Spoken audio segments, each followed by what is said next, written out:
the level 1 course, and you're all lacrosse coaches. Okay. When Got you it. say the level 1 course, you mean the level 1 lacrosse certification course? Level 1 lacrosse Gotcha. certification, which is where they introduce PCA. Yeah.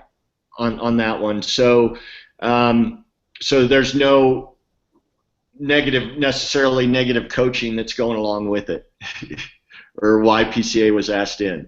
All right, we're with you. We're here. Okay. Yep. Okay, so you ready? Whenever. So thank you. So your partner would introduce you. This is Woody Boyd from Colorado. He's got a lacrosse background, military background. He's awesome. Yay! Let's hear it for Woody. Go ahead, Woody. It's all you. All right. Well, hey, thank you for everybody for showing up this afternoon. If I could just get a show of hands of how many folks just coach lacrosse and how many coach some other sports. How many just coach other sports? Let's go there. All right. So we got several folks out in the audience that are coaching several things. How many of this is the first time? I know U.S. Lacrosse, when they sponsor a level 1 certification, they bring PCA in to give what they're about and talk about positive coaching. How many have been through this seminar before, or this? Anyone?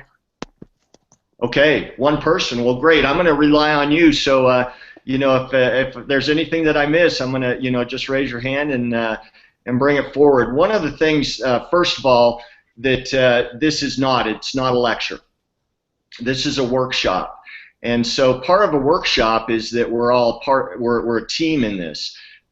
You know, to be honest with you, I've only coached for about 2 years now, so anything that, you know, when I go to these seminars that you guys bring forward, I learn as much from you as hopefully you'll learn from me delivering this workshop. So what is PCA and what is a double goal coach? Does anybody have any, besides you, Kelly, since you've been through it before, I don't want to cheat, but anybody else have any idea what a double goal coach is and what PCA actually is? Positive Coaching Alliance. Positive Coaching Alliance. Very good. Thank you. And so what is a double goal coach? Somebody that wants to make sports better. Okay, very good.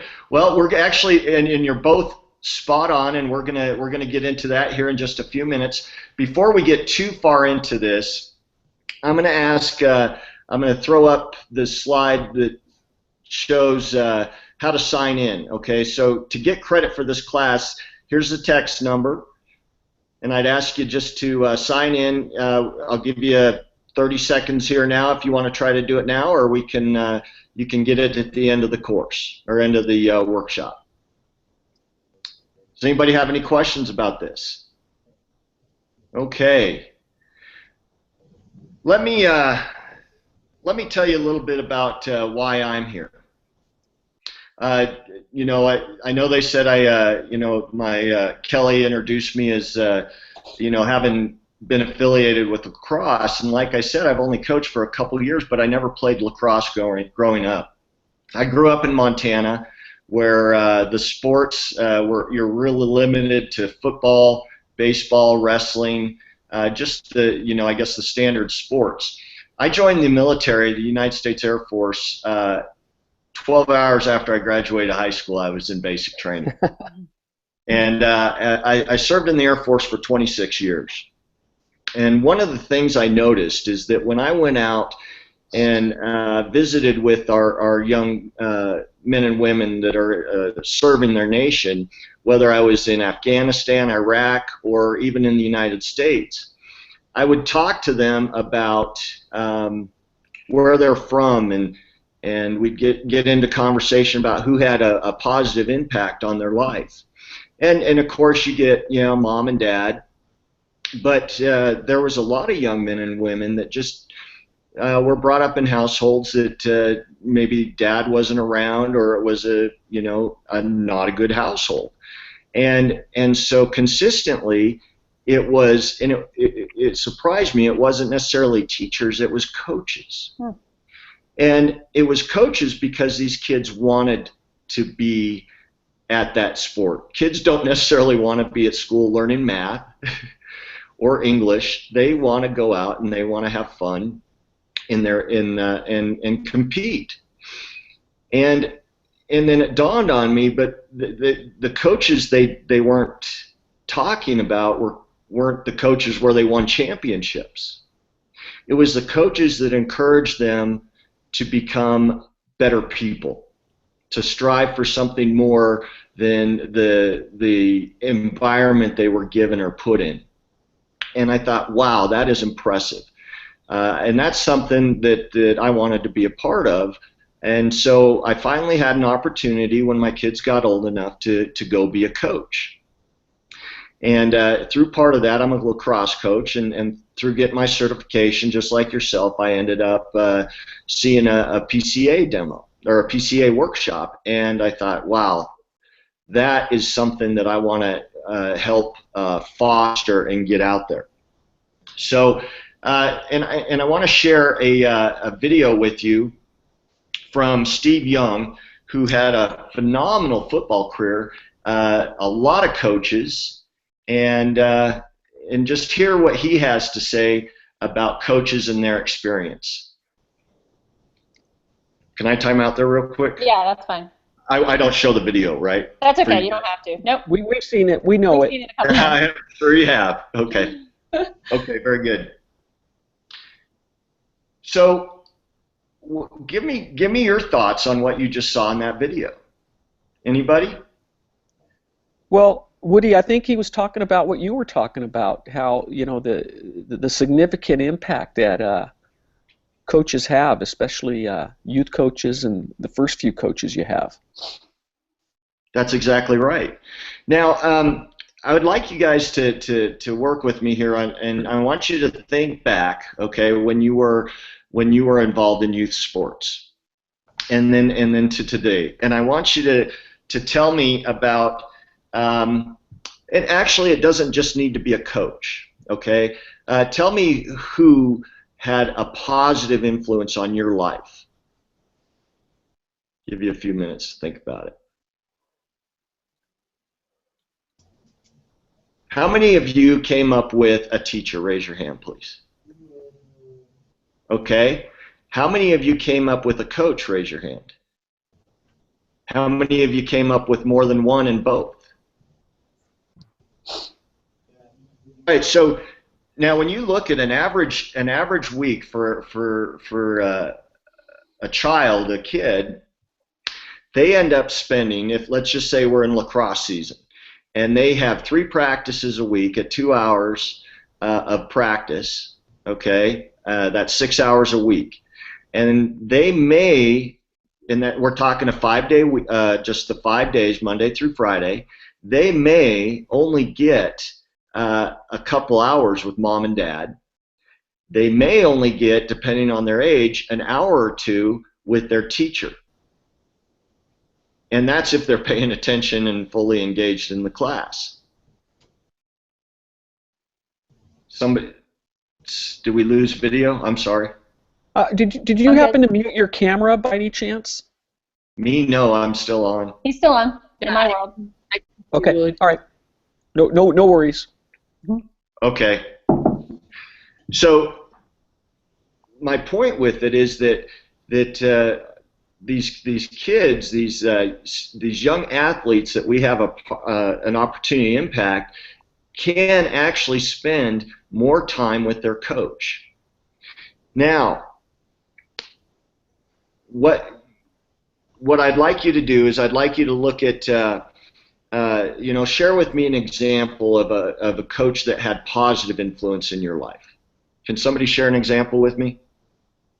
Yeah, I'll share one, Woody. I had, can you guys hear me? Yep. Okay. All right. I had a high school coach who was not only a great coach, but somebody that one of my distinct memories is had me in her office evaluating one of my high school English papers and telling me how important it was to be able to have good written and verbal communication skills. And that day stands clear. I know who was in the office, what it was about, and that was always a part of it. What's funny about that is she was also a coach who led us to a 33-0 season my senior year and a state championship. So clearly a great coach, clearly someone who is effective on the athletic side, but someone who one of my greatest memories impacted me by was something that has nothing to do with sports. Thank you, Linda, for sharing that with me. And how many of you, just by a show of hands, have had those kind of similar experiences that your coach impacted you out off the field more or as much as they did on the field? Almost all of us are going to raise our hand if we're involved in youth sports in some way. How many of you also had negative coaches? Coaches that impacted you negatively? That's right. Now, by a show of hands, and this is a good exercise, we're getting some exercise here. By a show of hands, how many of you have actually had more positive coaches in your life than you had negative coaches? Holy cow. So the predominance is actually negative coaching, and that's why Positive Coaching Alliance is here. We want to impact over 4 million youth in our nation through positive coaching. We want, when they show up to be coaches at workshops, and whether it's soccer, lacrosse, volleyball, we want every hand in the audience to raise. We want more positive coaches than we want negative coaches out there. So you had a question? Nope. Oh, okay. So, Positive Coaching Alliance, we have 11 chapters in the United States currently. We have our headquarters is in Mountain View, California. Formerly it was at Stanford. We are a non-profit that was founded in 1998 with a mission that's real simple, and that's to create better athletes and better people. Our framework was developed around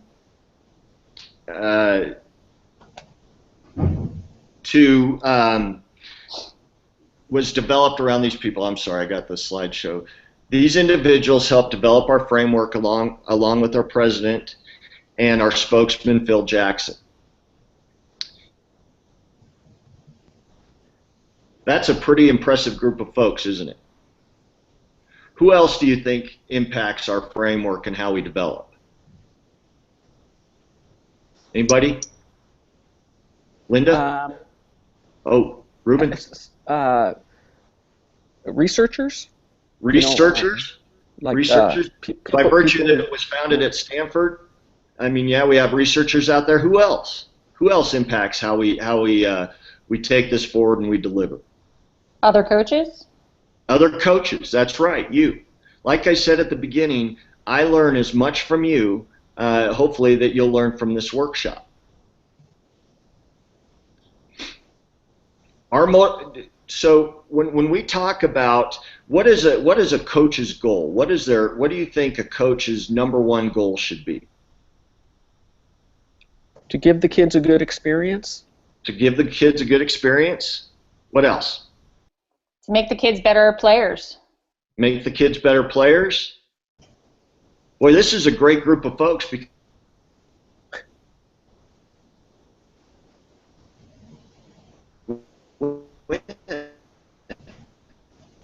See frozen? I see, yeah, it looks like it. Okay, when he freezes, that's his Wi-Fi. Come back, Woody, come back.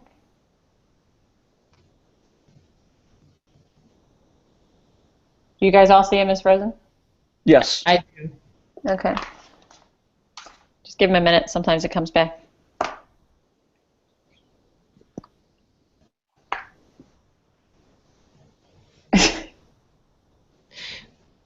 What's the hawk, Kelly, behind you? The hawk will never die. What is that? That's St. Joseph's University. That's where I went to college. Okay. We can hear you now. You were frozen for a little while. Okay, I'm sorry. I had to move to get to maybe a better connection. Okay, no problem. Okay, so let me get back to where I was. So nobody said that the number one goal of a coach is to win, and that's terrific because. But do coaches want to win? Yeah. Yes. Yeah. Yes. We sure do. I mean, nobody goes out onto the field of strife without a desire to win. That's part of the competition is to get out there and have fun and hopefully encourage our players to strive harder to win. What do you think? So a couple of you talked about teaching life lessons, right? Well, that's PCA's goal. We call it the double goal coach. And our model of coaching is to, one, strive to win, and to teach life lessons. What do you think is the most important of the two? Winning. Winning. I say life lessons. Life lessons? Okay. I said both. Oh, all right. So we have winning. Now, when we talk about winning, sometimes we have this desire to win at all costs. Okay? And what does it mean when we want to win at all costs? It means that nothing else matters, that it's okay to cheat, that it's okay to treat people poorly, that it means that the end justifies the means, and the end is winning. Okay. To me, that's what win at all costs means. Okay, so do you think that a positive coach has the desire to win at all costs? No. No. Tell me who can kind of articulate what they think a positive coach is? Somebody that gets me to really be excited about being there, and when it's hard, keeps me wanting to work hard, and when I'm not doing so well with my technique, I still want to keep trying and maybe even trying outside of that practice environment. But somebody I feel like has a lot of confidence in me. A lot of confidence in you. So and that's, when we talk about positive coaching, do you think we get more out of people we engage with, whether it's at work or whether we're coaching on the field, when we're positive or negative? I say positive. Positive. Mm-hmm. Positive. The studies have actually shown that it truly is positive, that you get the most out of it. Now, I told you a little bit about my background with the military, and it was in law enforcement for the whole time I was in. And what we got into early in my time in, we have a lot of what we call working dogs, canine. When I first got in, they had a choke chain.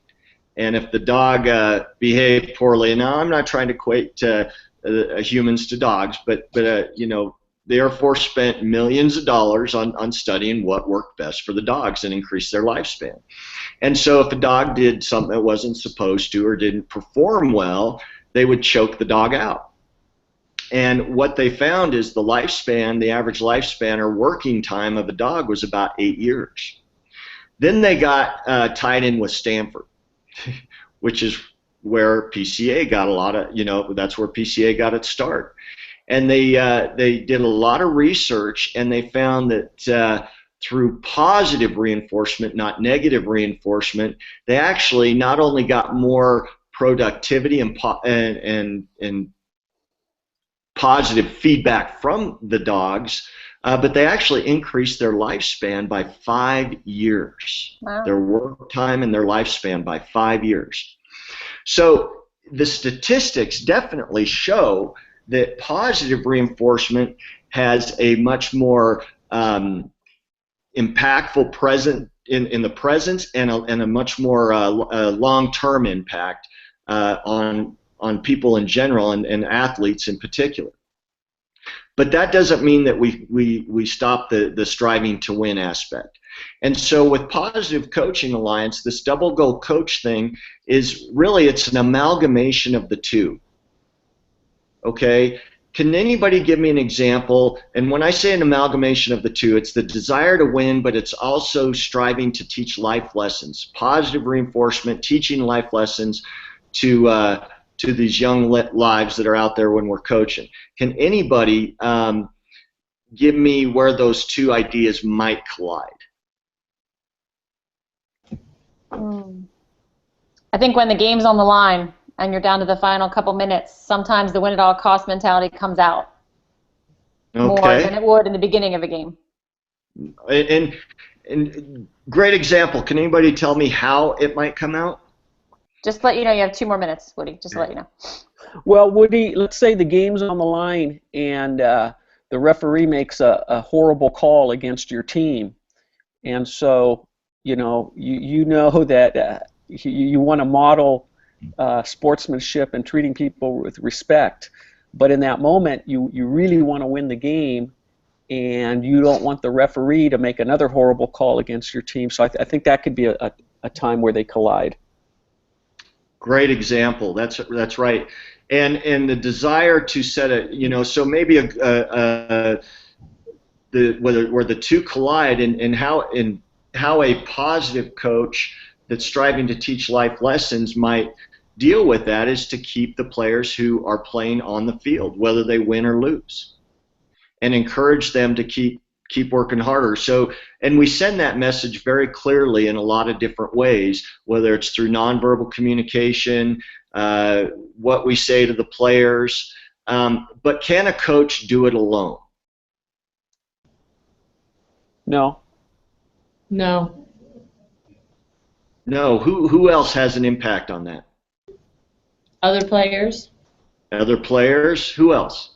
Rest of the coaching staff, assistant coaches? Rest of the coaching staff? Parents. Parents. Okay, Kelly, that takes me into, that was my transition into the next part. All right. Thank you. Woody. Yes. I got a question for you. Yes, sir. Are you smiling? I am. You are? That's your smile? Now I see okay.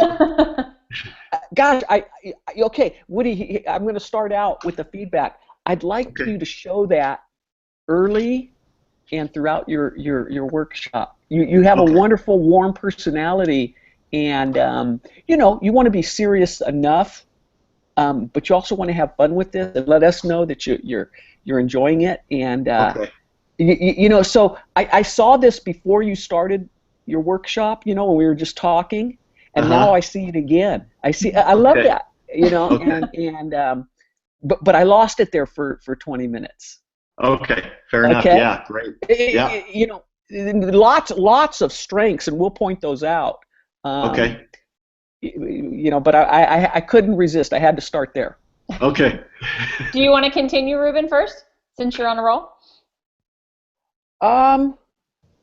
Or do you want me Linda, what's your preference? Would you like me to start, or would you like to start? Either way, I'm good. Okay. Since I started, how much time do we have, Kelly? Well, we don't have anybody starting at 1 o'clock. So if Woody has a few extra minutes, we're not rushed. We don't have to do this in 5 minutes necessarily. Are you okay, Woody, for a couple minutes? I am. Yeah. Okay. All right. So Woody, I think that the foundation and the base and so much of what is going to make you a successful trainer is there. Okay. And for example, you understand that you're going to make it a conversation, that you're not going to talk to us for 20. You started your workshop with 2 questions, okay, to the group. So right away we were talking with you, and then you kept sprinkling questions throughout. Okay. Now the first question you asked confused us, right? You said raise your hand if you're this or this, and you caught yourself, and then you asked again, and so that's stuff that was smoothing out. But so you understand, that it's, and you set the tone that it's not a lecture with us. I think your content is good, and I think you follow the script well enough, and you do indeed sprinkle in your own flavor, your own.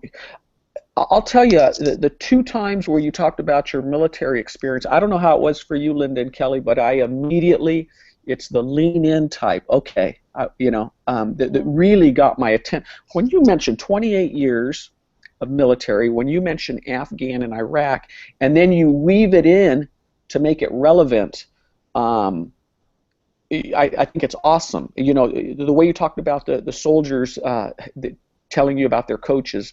And the same thing with the dog story. I thought it was a powerful story and really got our interest. And Woody, you have the ability to be flexible. Like when you froze and you had to get up and move and set up again, you picked up right where you left off, and that's not always easy, So my main wish for you, Woody, is that you pick up the pace and you move faster.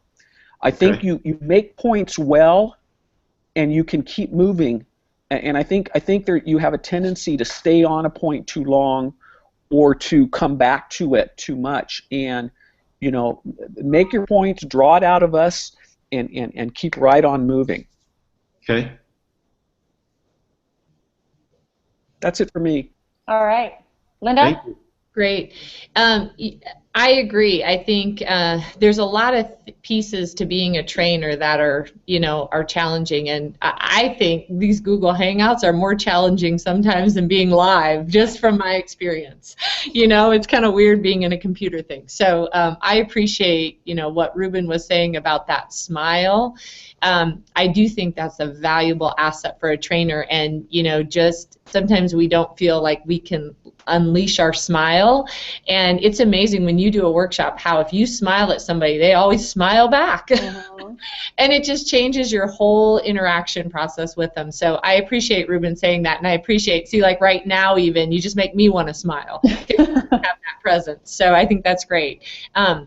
I really liked at the beginning how you ask us questions. I think right away that what you tried to establish in the beginning, where you were saying, okay, this is going to be interactive, and me launching questions just reinforces what you're trying to get us to do as an audience. And I think that's really important, because you'll find that the best workshops are the ones where people feel like they are interacting constantly. So I really appreciate how you already have that feel like, okay, I've got to get these people talking, and that's probably part of your background a little bit too. And again, one of the things that Ruben mentioned I really appreciate is, when you start asking people how you ask us about our experience, it just brings me into the point that you're trying to make. So I really found value in that. I thought that was really great how you did that. I think that's super important.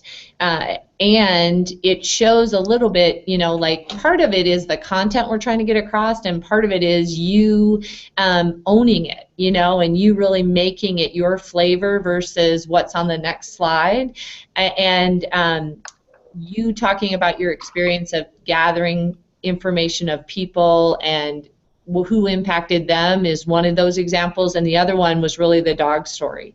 Just finding ways to make some of that stuff your own. Like, I probably wouldn't tell that story, but that's not a bad thing, because it's your story, and that's what makes it, kind of the tie with the military background. But then what's the point for me as a coach? How do you bring that story to me as a coach, and how can I make that a sticky thing with coaches? Because when I'm in my coach mode, I want to come out of there going, oh man, I got that in my toolkit. I got what he was saying. That was a great story, and I'm going to remember that story, and now I'm going to apply it to what I do as a coach. So that's why I think that story, you can really take that and run with it. And that would be one of my wishes for you, is take those two things and really make them stickies for me.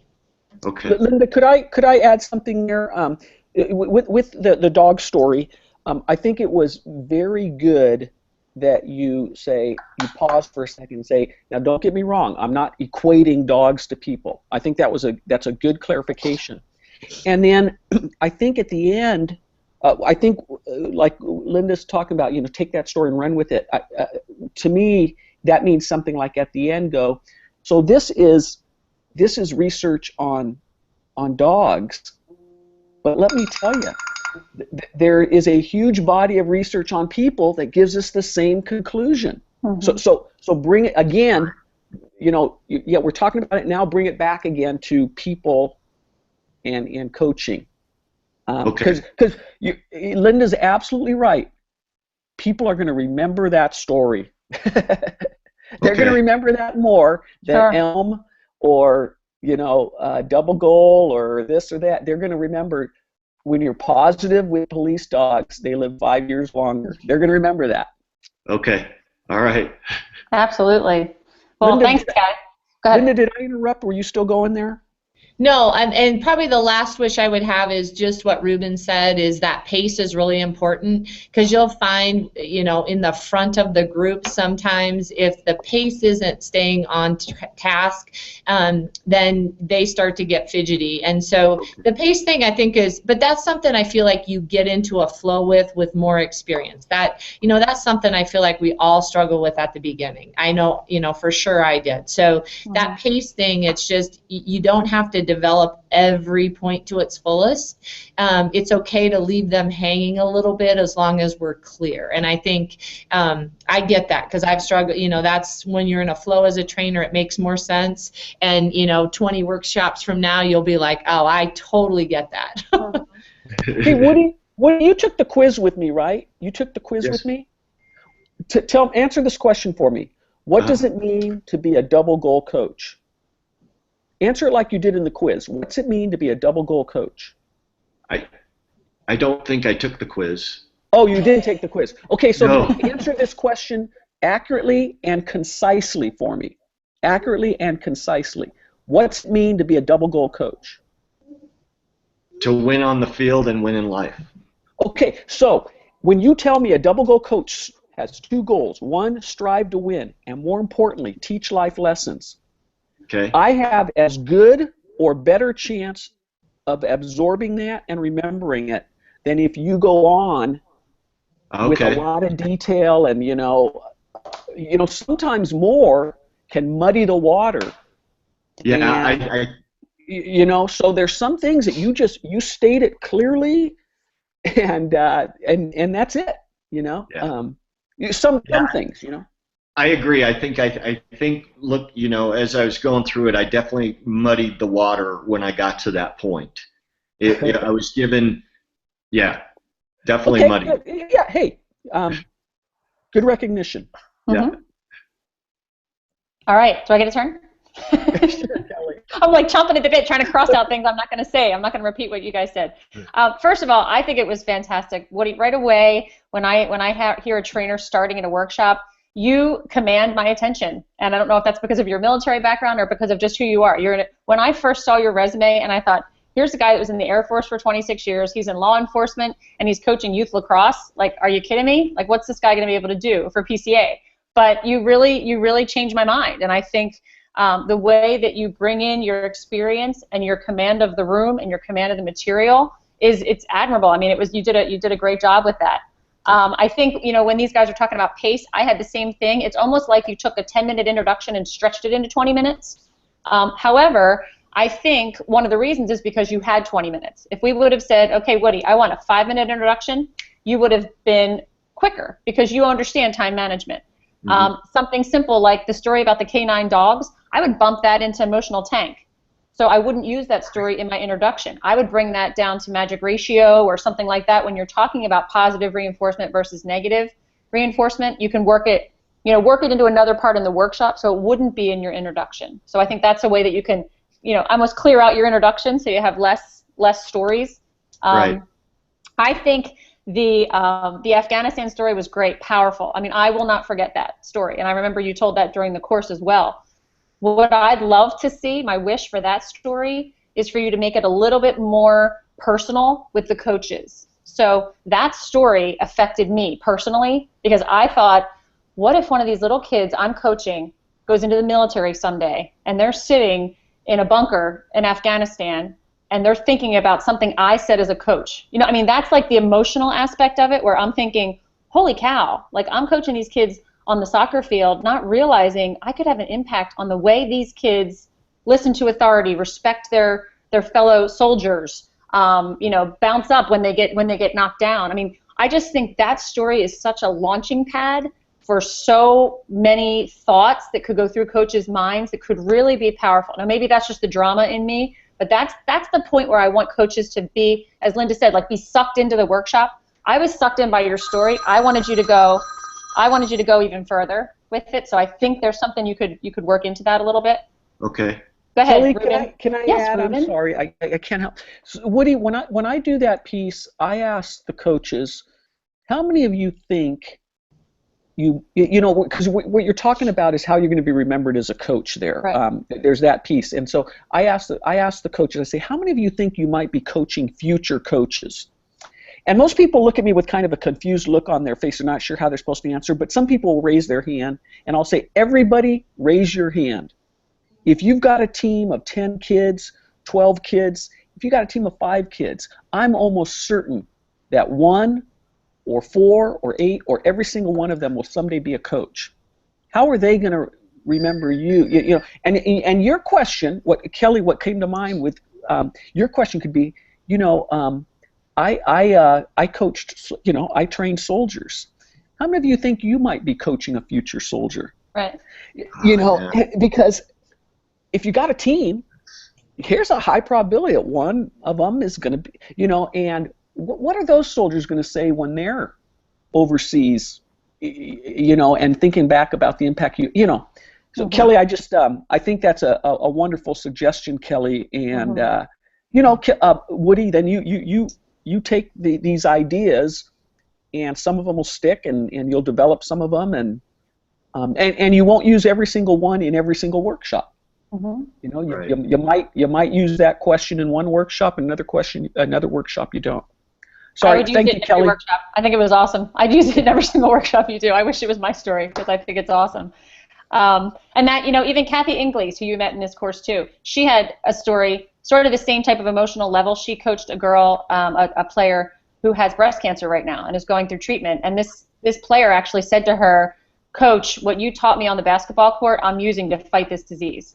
And I mean, that just to me, I'm like, oh, you know, that's where it gets you, where you realize the power that we have as coaches. And I think, you know, anyway, that's the emotional trigger that I like to make an impact on sometimes. Okay. But, you know, all in all, another thing that I really liked was you talking about how much time coaches spend with players.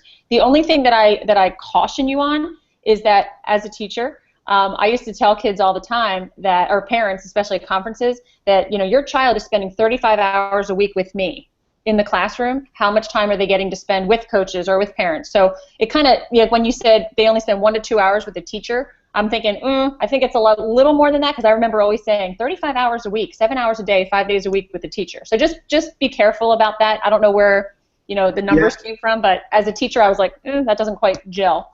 But I like the point that you're making. High school is where I got those. I was thinking high school, but I think I'm going to steer clear of those numbers. I was trying to, it was a last minute, you know, I've been thinking about it, and I threw it in last minute. But you know, high school, you're right. High school, you're right, because they have one subject, and they might only see them, you know, probably 5 hours a week. So if you're talking high school, I would definitely say, yeah, as a high school teacher, high school math teacher, you might only see that student 5 hours a week. So I'm thinking youth, but you're right, for high school it would be. So just to clarify that.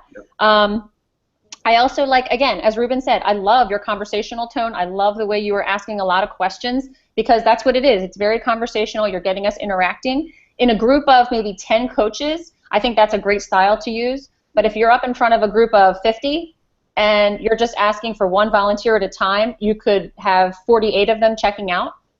So just be careful and be aware. You know, turn to somebody next to you, or you know, everybody stand up, sit down, vote yes, vote no. You just have to be careful about just asking one person, because then everybody else kind of goes, I don't need to pay attention because he keeps calling on the front row, kind of a thing. Just a suggestion for that.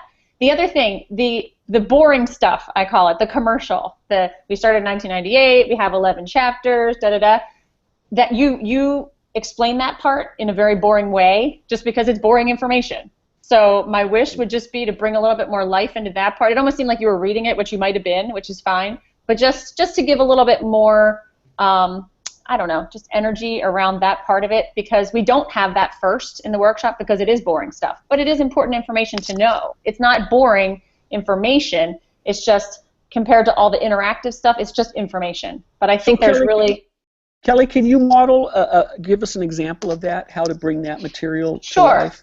Something like, you know, Positive Coaching Alliance was started back in 1998, and for the last 16 years, we've impacted over 4 million kids. We're a nonprofit, and I always joke around and I say, you know, you're not going to see our commercials on the Super Bowl. We just don't have that in our budget. So why are we spreading so fast to 11 chapters?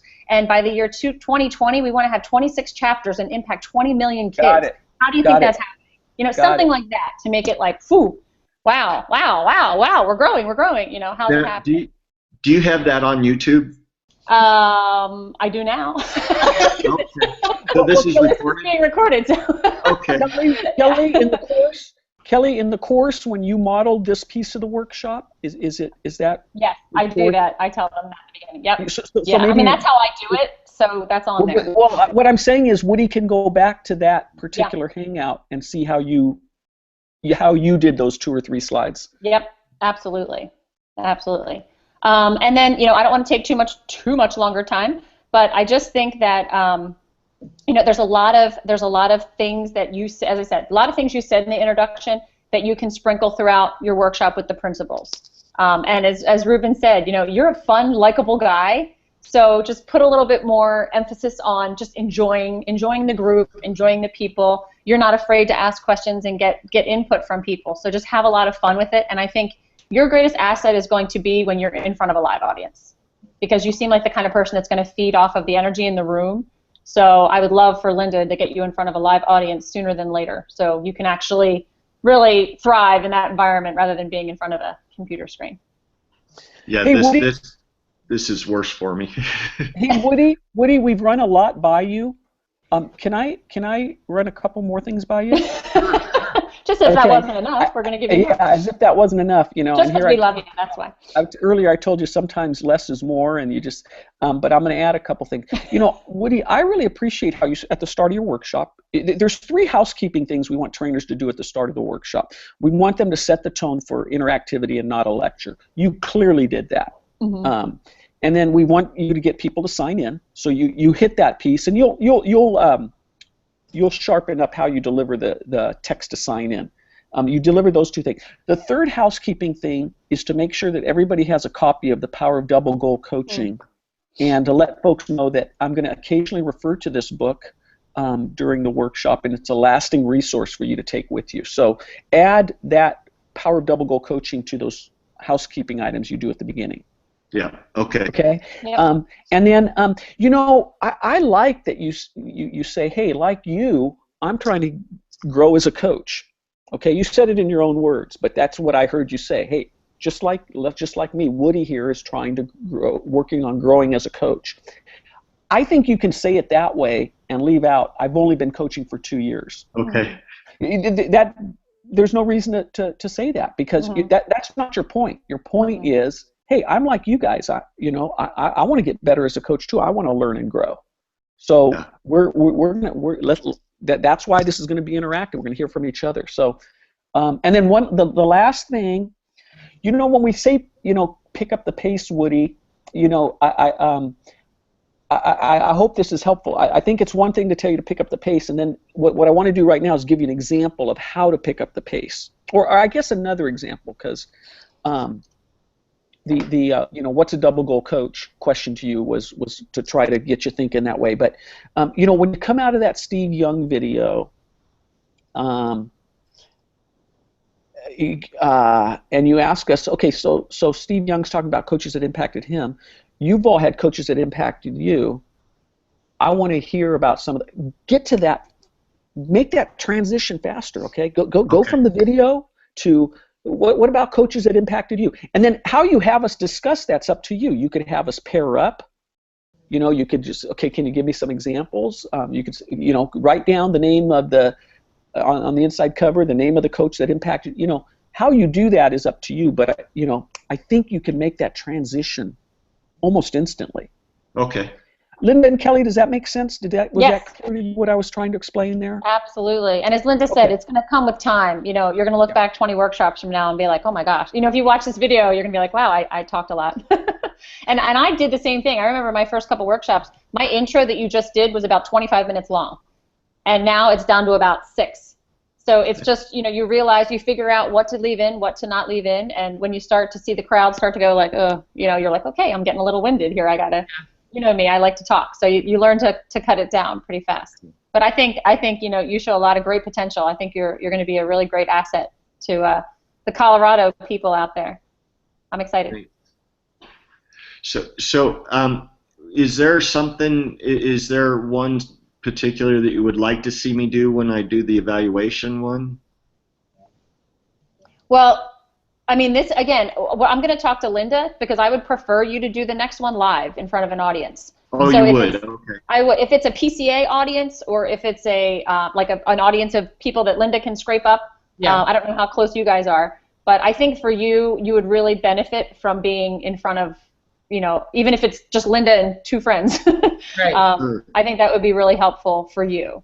So I've got a suggestion on that. Whenever that opportunity comes, Woody, if it works out that you can do it this way, I would open the workshop like you did, and take the input that we gave you. The primary input was move it faster.